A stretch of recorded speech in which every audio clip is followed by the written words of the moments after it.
হেফাজত ইসলামের তাণ্ডবের ১১ বছর পার হলেও নিষ্পত্তি হয়নি এই ঘটনায় দায়ের করা কোনো মামলার। ঘটনার পরে নানা চড়াই উতরাই গিয়েছে হেফাজত আর সরকারের সম্পর্ক। প্রথমে বৈরিতা, পরে আবার তা লাঘব হয়েছে অনেকটা।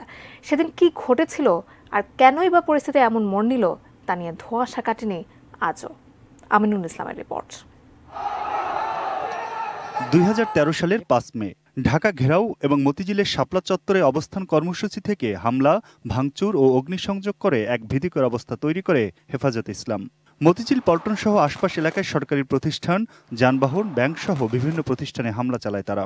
ওই তাণ্ডবে কেটে ফেলা হয় সড়কের দুপাশে শত শত গাছ। হামলা থেকে রক্ষা পায়নি ফুটপাতের দোকানিরাও।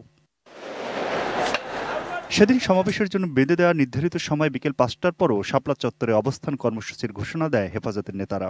পরে গভীর রাতে পুলিশ, র্যাব ও বিজিবির সমন্বয়ে যৌথ অভিযানের মুখে মতিঝিল ছাড়তে বাধ্য হয় হেফাজতের নেতাকর্মীরা। ঢাকা অবরোধের নামে মতিঝিল এলাকায় প্রায় ৮ ঘণ্টা যে তাণ্ডব চলে, সেই ঘটনায় ৮৩টি মামলা দায়ের করা হয়। তবে এর মধ্যে অধিকাংশ মামলার তদন্ত এখনো স্থগিত হয়ে আছে।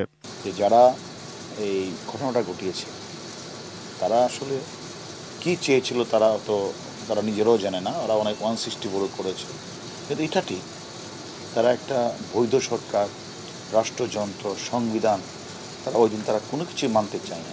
কিছু কিছু মামলা তো আসলে আমাদের অগ্রগতি আছেই, আমরা যে কোনো সময় হয়তো আমরা কোর্টে পাঠাবো। বিশ্লেষকরা মনে করছেন, বাংলাদেশের রাজনীতিতে ধর্ম একটি প্রধান বিষয় হয়ে ওঠার কারণে রাজনৈতিক দল না হলেও সরকার ও বিরোধী দল উভয়ের কাছেই গুরুত্ব পেয়েছে হেফাজত ইসলাম। রাষ্ট্রদ্রোহিতার কোনো মামলা হেফাজতের কোনো নেতার বিরুদ্ধে হয়নি। যারা বলছে রাষ্ট্রকেই তারা মানে না, আমাদের যে সংবিধান তারা মানে না।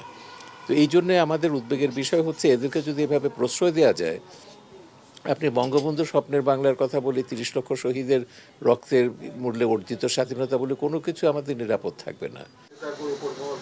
Aminul Islam, ATN news, Dhaka.